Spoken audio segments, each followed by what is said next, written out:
આજની ધર્મકથા. પ્રણામ. પર્યુષણા પર્વના અલ્પ વિરામ બાદ ધર્મકથાની એક ફરીથી શરૂઆત આપણે આજથી કરીએ. પર્યુષણા પર્વ બધાનું જ બહુ જ સરસ રીતે ઉજવાયું હશે એવું માનીએ. બીજા બધા પર્વો સરસ રીતે ઉજવાયા એવું જ્યારે વિચારીએ ત્યારે ચોક્કસપણે આપણે એની ભવ્યતા, એની દિવ્યતા, એમાં માણેલો આનંદ એ બધું નજર સામે આવે. પણ જ્યારે પર્યુષણ પર્વ માનવાની વાત આવે કે ભાઈ એ કેવી રીતે માણી શકાય શ્રેષ્ઠતમ, તો કદાચ સૌથી વધારે આંખે ઓડીને વિકલ્પ આવે એ છે સંવત્સરી પ્રતિક્રમણ. અને એ પ્રતિક્રમણની અંદરમાં જે વીર્યની ઉલ્લાસિતતા પ્રગટી હોય તે પ્રતિક્રમણ. ઊભા કરવું એટલા માત્રથી અટકી જાય એવી મતિ નહીં, પણ પ્રતિક્રમણ પૂર્ણપણે આત્મા તરફ કંઈક અંશે આપણું વલણ વધ્યું હોય એવા ભાવપૂર્વકનું થાય તેવું. હું આત્મા છું. આ શબ્દ જ્યાં સુધી ઘૂંટાતો નથી ત્યાં સુધી ધર્મની શરૂઆત થતી નથી. ધર્મ ક્રિયાની શરૂઆત થઈ જાય એટલે આ પ્રતિક્રમણ, આપણા પર્યુષણ આવા ભાવના પોષક ચોક્કસપણે થયા હશે એવું ઈચ્છીએ. આજથી આપણે બીજી ધર્મકથા શરૂ કરીએ.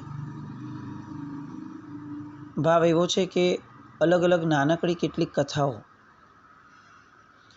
કે જે કોઈક ને કોઈક ગુણને પોષે છે, કોઈક ને કોઈક ભાવનાઓને પોષે છે, એવી કથાઓ તરફ વળવી. કારણ કે અંતે કથાઓ સાંભળ્યા પછીથી જે કેળવવાનું છે તે ગુણ છે.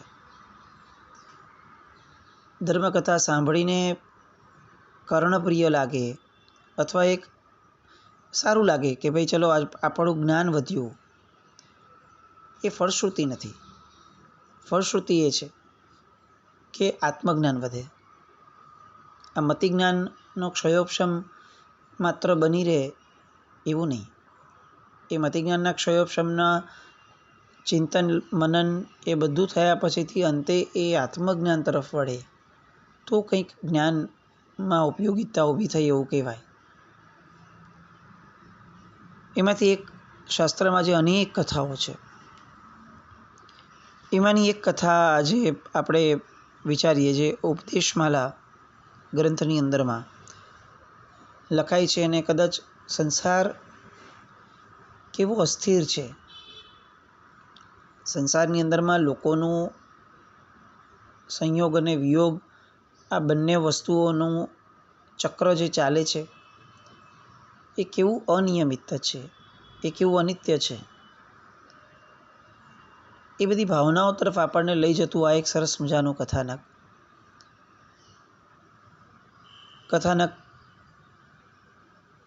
રાત્રિના સમયથી શરૂ થાય.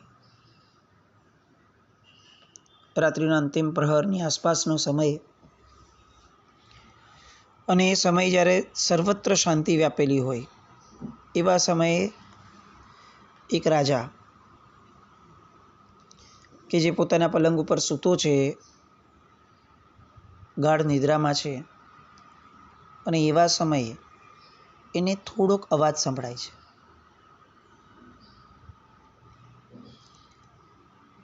તરત જાગી જાય છે, પણ છતાં એને કંઈ સમજાતું નથી કે આ અવાજ ક્યાંથી આવે છે, કારણ કે ઓરડાની અંદરમાં તો કોઈ જ નથી.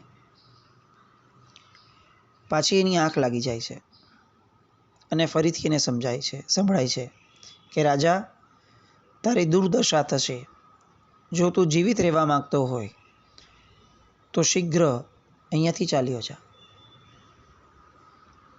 રાજા છે, આવું કોણ બોલી શકે? એવું લાગ્યું કે આ સ્વપ્ન છે,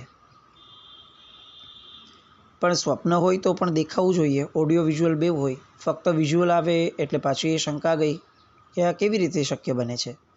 ફરી પાછા જાગ્યા, ઓરડામાં આજુબાજુ જોયું, દીવાના પ્રકાશની અંદરમાં પણ કોઈ જ દેખાતું નથી. ફરી પાછું લાગ્યું કે આ ભ્રમ હશે. પાછી આંખ લગાવી અને ત્યારે એક અત્યંત રૂપવાન સ્ત્રી, જેની આભા દિવ્ય હતી અને જેમને જોતા એવું લાગે કે કદાચ આવું રૂપ એ તો જીવનમાં ક્યારે જોયું નથી. અને તેમ છતાં વિકાર જન્માવે એવું નહીં, વાત્સલ્ય જન્માવે એવું રૂપ. નિદ્રામાં હતા પોતે, એટલે ખ્યાલ આવ્યો કે આ એક સ્વપ્નવત સૃષ્ટિ ઊભી થઈ છે. અને પોતે જે વારંવાર શંકા કરી કે આ છે શું, આ છે શું, કદાચ એની સાબિતી રૂપે આ દેવી આવ્યા અને આવીને ફરીવાર એ જ વાક્ય કહ્યું કે રાજા, તારી દુર્દશા થશે. જો તને તારું જીવન વાલું હોય, તારે જીવવું હોય તો શીઘ્ર તું અહીંયાથી ચાલ્યો જા. અને પછી એક છેલ્લો અવાજ સમજાયો કે હું તારી કુળદેવી છું. બસ આટલું બોલી અને એ જે દિવ્ય મૂર્તિ હતી એ અદૃશ્ય થઈ ગઈ. રાજા જાગ્યો. એને આશ્ચર્ય થયું, પણ સાથે સાથે ખ્યાલ આવ્યો કે કુળદેવી આવ્યા છે સ્વપ્નમાં, તો આ ચોક્કસ કંઈક ગંભીર સંકેત છે અને એને ગંભીરતાપૂર્વક લેવો જોઈએ. પ્રાતઃકાળનું પોતાનું સવારનું કાર્ય પૂરું કર્યું અને તરત જ પોતાના પત્ની પાસે ગયા. ત્યાં જઈને બેઠા. થોડુંક શાંત ચિત્તે એમણે આખી વાત કરી કે ગઈકાલે રાત્રે મેં કુળદેવીને મને આવો સંદેશ આપતા જોયા કે જેમાં એમણે કહ્યું કે તારા પર ભારી વિપત્તિ આવવાવાળી છે અને આ વિપત્તિ આપણને ઘેરી લે અને આપણને ક્યાંક ને ક્યાંક આપણા જીવ પર આફત આવે એની પહેલાં મને એવું લાગે છે કે આપણે આવી વિપત્તિઓથી દૂર વયા જઈએ એ વધારે સારું રહેશે. આપનું શું મંતવ્ય છે? રાણી પણ બહુ સુગ્ન છે એટલે એમણે તરત કહ્યું કે આપની વાત તો સાચી છે. માણસ જીવતો રહે એના કરતાં વધારે કોઈ વસ્તુ સંપત્તિ ગણાય જ નહીં. કદાચ એવું વિચારીએ કે ક્યાં જશું, કેવી રીતે જશું, ત્યાં શું થશે, બે છોકરાઓ છે અને લઈને ક્યાં ફરશું, પણ આ બધા જ પ્રશ્નો સેકન્ડરી છે. સૌથી પહેલી અને મહત્ત્વની વસ્તુ એ છે કે આપણે જીવતા રહીએ. આજે આપણા જીવનની અંદરમાં આ એક વિચાર જે છે એ થોડોક નંદવાતો જાય છે. આપણી એક બે જનરેશન પહેલાંના લોકો છે ને, એ લોકોની ફિનાન્શિયલ સ્ટેટસ એનું જે એવું હતું કે એ લોકો પૈસા માટે શરીર ઘસી નાખતા અને જીવન આખું એટલું જ કમાતા મુશ્કેલીથી કે જેનાથી નિર્વાહ માંડ થઈ શકે. એની પછી એક જનરેશન આવી કે જે જનરેશનને થોડુંક સુખ લાગ્યું, પણ એ જનરેશન જે છે એ વ્યવહાર વગેરેની અંદરમાં એવી પડી ગઈ, પૈસાના થોડા લોભમાં એવી પડી ગઈ કે જેના કારણે જે આવી ઓછું જ લાગવા લાગે અને શહેરીકરણની કેટલીક બદીઓ એ પણ એના જીવનમાં આવવા લાગી. અને ઘણી બધી વાર એવું થયું કે બીજું બધું સેકન્ડરી થતું ગયું અને આ શહેરીકરણની જે બદીઓ છે એ પ્રાઇમરી થતી ગઈ. પણ આ જે જનરેશન અત્યારની છે એને આ બધામાંથી શાંતિ છે. ન એને બહુ વ્યવહારની ચિંતા છે, ન એને બહુ પૈસા કમાવાની એટલી ચિંતા છે, પૈસા પાછળની એવી દોટ પણ કદાચ ઓછી છે. પણ તેમ છતાં કેટલી બધી વસ્તુઓ એવી વાપરવામાં આવે ખાવા પીવામાં કે જે આપણે જાણતા હોઈએ છીએ કે આ શરીરને નુકસાન કરે છે, અને તેમ છતાં પણ એ હોંશે હોંશે ખાઈ લેવાય, કાંઈ વાંધો નહીં આવે, જે થશે એ જોયું જશે. આપણે ત્યાં એક બહુ સરસ વાત આવે છે. શ્રાવકોને જે ઉપદેશ આપ્યા છે વીર વિજયજી મહારાજ સાહેબે, એની અંદરમાં એક વાત એમણે મૂકી છે કે શ્રાવકને ઉપર અચાનકથી કોઈ હુમલો કરે અને અન્યાયી રીતે એની પાસે ધન વગેરે કે દાગીના વગેરે માંગે, તો એવા સમયે કોઈ શસ્ત્રધારી વ્યક્તિ જો ઊભો હોય તો શ્રાવકનું પરમ કર્તવ્ય છે એ સમયે કે એ બધા જ દાગીના કાઢીને આપી દે, પણ ક્યાંય પણ પોતાનો જીવ જોખમમાં ન મૂકે. શ્રાવકના જીવનની એટલી કિંમત છે, કારણ કે આ અનંતકાળમાં બહુ રેયરલી મળે એવો ભાવ છે. જો દાગીના વગેરેની કિંમત ન હોય તો પછી જીવની આસક્તિની કિંમત કેવી રીતે હોઈ શકે? આપણે સૌ જાણતા હોઈએ કે ચીઝ ખાધું, બટર ખાધું, અભક્ષ્ય છે એ બરાબર છે, નિંદનીય છે, આ બધું જ બરાબર, ભગવાનની આજ્ઞાથી વિરુદ્ધ છે એ બધું બરાબર, પણ કદાચ આજની બુદ્ધિજીવી પ્રજાને એ દિશામાં વિચાર ના આવે તો છેવટે એને એ વિચારમાં તો એ અટકવા જ જોઈએ કે શરીરને નુકસાનકારી વસ્તુ કેવી રીતે ખવાય, પ્રાઇમરી શું છે એ વિચારણા આપણામાંથી ઘટી ગઈ.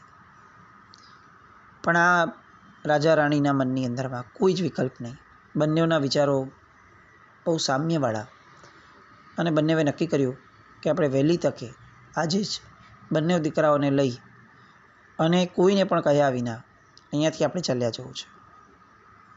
કુળદેવીના સંકેત ઉપર એમને શ્રદ્ધા છે, અને એટલે આ કુસુમપુર નગરના રાજા, જેમનું નામ હતું ચંદન અને જેમના પત્નીનું નામ હતું મલયગીરી, અને જેમના 2 પુત્રો હતા, એક સાયર અને એક નીર, આ ચારેય જણા જે છે એ અચાનક જ રાજમહેલમાંથી કોઈ પણ પોતાનો વિશેષ સામાન વામાન લીધા વિના, કોઈ ધન લીધા વિના પોતાના જીવન નામની સંપત્તિને લઈ એને બચાવવા માટે એમણે પ્રયાણ કર્યું. ક્યાં જશું એ તો ખબર જ નથી, પણ આ ચારેય જણા ત્યાંથી નીકળી ગયા કુસુમપુર. આગળ વધતા ગયા, દિવસો પસાર થયા અને કુશસ્થલ નામની નગરીમાં આવ્યા. આ તો સમય અત્યારના ટ્રાન્સપોર્ટેશનની સ્પીડવાળો છે નહીં, એટલે દરેક જગ્યાએ ચાલતા જવું પડે, અને એવી વાહન વ્યવહારની વ્યવસ્થા પણ નહીં. નગરીમાં પહોંચ્યા, બધા ઉઘાડા પગે નીકળ્યા છે, જંગલમાંથી પસાર થયા છે, એટલે પરિસ્થિતિ થોડીક જે છે એ નબળી હતી. એટલે આ ચંદન રાજાને એવું લાગ્યું કે હું આનાથી વધારે આ લોકો પાસે કષ્ટ ન લેવડાવી શકું, એટલે એમણે પોતાના પત્ની અને 2 દીકરાઓને એક જગ્યાએ બેસાડ્યા અને એમણે કહ્યું કે હું નગરમાં જઈ આવું ને ક્યાંક આપણો નિર્વાહ થાય, આપણને આજીવિકા પ્રાપ્ત થાય એવા સ્થળની શોધ કરીને આવો. એટલે એણે એક શેઠ કે જેના ઘરે પૂજારીની જરૂર હતી એવા શેઠને ત્યાં નોકરી ગોતી. નગરની આસપાસનો એરિયા, ત્યાં આગળ એમણે લાકડીઓ વગેરે કેટલીક ભેગી કરી અને એક ઝૂંપડી જેવું બનાવ્યું, અને ઝૂંપડી બનાવી અને ત્યાં એ લોકોએ રહેવાનું શરૂ કર્યું.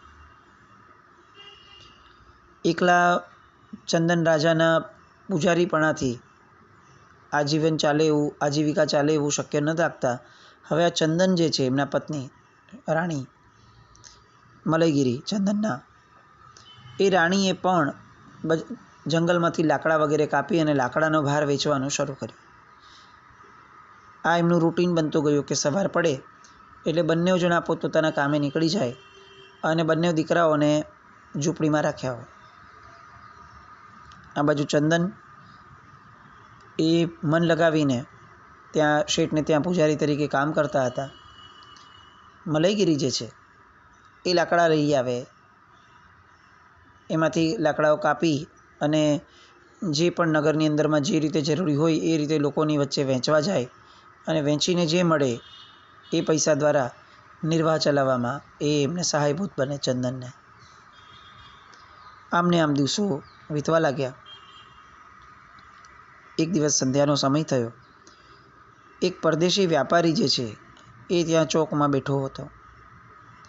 એટલામાં મલયગીરી જે છે એના બાકીના બચેલા લાકડાને વેચવા માટે ફરીથી સાદ આપી રહ્યા હતા, લાકડી લો, લાકડી લો.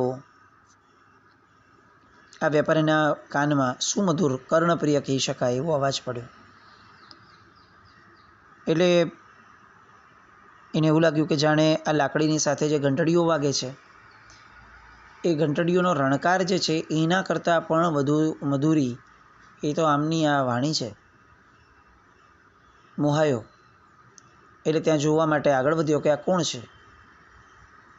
ભલે લાકડી વેચતા હતા પણ હતા તો રાણી, એટલે રૂપ તો અદ્ભુત રહેવાનું.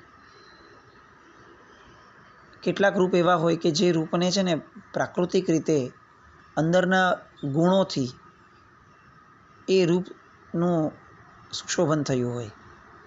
એને પછી મેકઅપ ટાપટીપ આવું કાંઈ ન હોવા છતાં પણ એ બહુ જ સુંદર લાગે, કારણ કે એ પ્રકૃતિગત છે.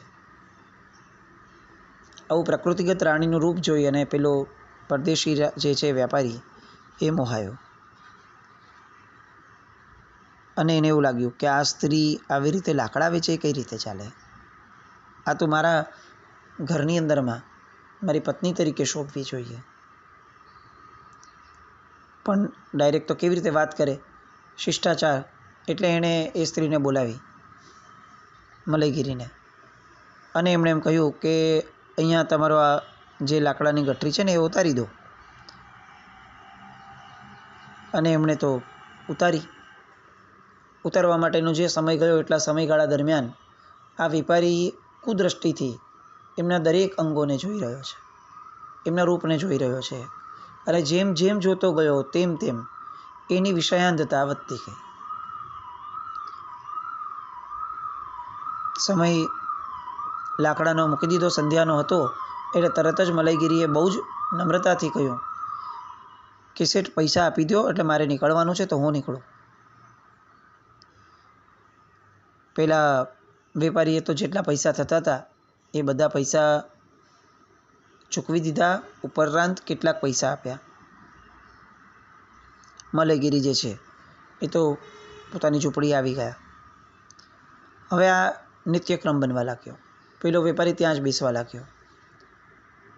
અને જેવા મલયગીરી પસાર થાય એટલે તરત જ જે એના લાકડાનો ભાર થતો હોય એના કરતાં બમણા પૈસા, એના કરતાં વધારે પૈસા એ આપવા લાગ્યા. 3-4 દિવસ આવી રીતે વીત્યા. મલયગીરીને આ વસ્તુ કેટલીક અંદરમાં એ પિંચ થવા તો લાગી હતી. સ્ત્રી છે ને હંમેશા કેટલીક વસ્તુઓ એની છઠ્ઠી ઇન્દ્રિયથી જાણી લેતી હોય, અને એમાં પણ જ્યારે એને કોઈ નબળી નજરથી જોતું હોય, એની હારે કોઈ નબળું કરવા માટે કંઈક પ્રેરતું હોય, ત્યારે પવિત્ર સ્ત્રીઓને આની સહજપણે કેટલીક ગંધ આવી જતી હોય છે. એટલે એણે રાત્રે, એ દિવસે રાત્રે જ્યારે આ લોકો બધા બેઠા હતા ઘરના, ત્યારે એણે ચંદન રાજાને કહ્યું કે આવી રીતે એક વેપારી આવે છે 2-3 દિવસથી, અને રોજ આવી રીતે મારી આગળ જેટલી લાકડી બચી છે એ બધી લઈ લે છે, પણ વધારે પૈસા આપીને લે છે. એટલે મને કેટલીક આ વસ્તુમાં બહુ યોગ્યતા નથી દેખાતી. ચંદન રાજાએ કહ્યું કે એવું હોય તો દેવી આપણે એમને ન આપવો. આવી દૃષ્ટિવાળા વ્યક્તિઓથી બચીને રહીએ એ જ આપણી માટે ઉત્તમ છે. અને પેલી રાણીએ પણ આ જ વસ્તુ કહી કે હું એવું જ વિચારતી હતી કે આજ પછી મારે એને બહુ લાકડી આપવી નથી, અને મારે એની સાથે બહુ સમય વ્યતીત થાય એવો એક પણ વર્તાવ એની હારે કરવો પણ નથી. અને એટલે બીજો દિવસ થયો ત્યારે મલયગીરી એ રસ્તે જ ન ગયા. સાંજ પડી, મલયગીરી આવ્યા નહીં એટલે પેલો વેપારી જે છે એ બહાવરો થયો. એણે તરત માણસોને મોકલ્યા પોતાના, અને માણસોને જણાવ્યું કે હવે હું આમ પણ છે ને આ સ્ત્રી વગર રહી શકું એમ નથી. એટલે તમે એક કામ કરો, લાકડીનો ભારો તો ઠીક છે, લાકડીના ભારાના બહાને આજે આ સ્ત્રીને તમે ઉપાડી લો, અને આમ પણ આપણો રસાલો આજે નગર તરફ નીકળવાનો છે આપણા, તો આપણે આ સ્ત્રીને સાથે લઈને જ નીકળી જશું. શેઠ ન દેખાયા, બીજા 2 સામાન્ય વ્યક્તિઓ દેખાયા કે જેને ક્યારે જોયા ન હતા, અને એમણે કહ્યું કે અમને આ લાકડીઓ જોઈએ છે. એટલે તરત જ મલયગીરી એણે લાકડીનો ભારો નીચે ઉતારી અને એ લાકડી કાઢવાની શરૂઆત કરી. પણ પેલા લોકોના આશય તો મલિન જ હતા. એટલે એકદમથી જ એ બંનેએ મલયગીરીને પકડી મોઢું બાંધ્યું અને તરત જ રથમાં નાખી અને મલયગીરી રાણી એને ત્યાંથી સીધો રથ ભગાવી પેલા વેપારી જ્યાં હતા ત્યાંથી વેપારીને લઈ અને એની સાથે આખો રસાલો જે નીકળવાનો હતો એવા રસાલાની અંદરમાં આ રાણીને છુપાવી અને સીધી રથમાં નાખી એની આંખો પર પટ્ટી બાંધી અને ત્યાંથી એનું અપહરણ કર્યું.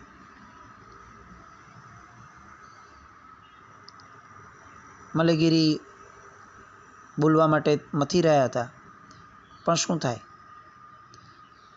મોઢું બાંધેલું, આંખ બાંધેલું, બોલે તો બોલે શું? ઉછળકૂદ ઘણી કરી પણ કોઈ શક્યતા ન થઈ કે એમના પ્રયત્નોની સફળતા મળે. થોડોક આગળ ગયા અને આગળ જઈને પેલો વેપારી જે છે એ મલયગીરીને કહે છે કે મલયગીરી, આ દેહ છે ને એ લાકડીઓ વેચવા માટે નથી. તું મારી અર્ધાંગીની બની જા, પછી સમસ્ત વૈભવ જે છે એ તું ને હું બંને સાથે ભોગવશું. મલયગીરી ચમકી અને આ જે નબળું વર્તન પેલા વેપારીએ કર્યું છે એને પ્રત્યુત્તર આપવા માટે હવે મલયગીરી એ પોતાનું સત્વ જે છે એ વિકસ્વર કરે છે. હવે આ મલયગીરી એ આ વેપારીની ચુંગલમાંથી નીકળે છે કે નહીં, અને પેલા ચંદન અને બે બાળકોનું શું? આ સંસારની આ પરિસ્થિતિ એમાંથી આ બંનેઓ કઈ રીતે બધા બહાર આવે છે અને હજી આગળ આ પરિસ્થિતિઓ કઈ રીતે વળાંક લે છે, એ બધા માટે ફરીથી આવતીકાલે આપણે મળીએ. પણ આ બધી જ કથાઓ આપણા જીવનની અંદરમાં ગુણનો વિકાસ કરે એ આશયપૂર્વક આપણે એના શ્રવણમાં, એના મનનમાં આગળ વધીએ એવી શુભ મંગલ કામના સાથે. જીનાજ્ઞાવ્રત કંઈ પણ બોલાયું હોય તો મિચ્છામિ દુક્કડમ. જૈનમ જયતિ શાસન.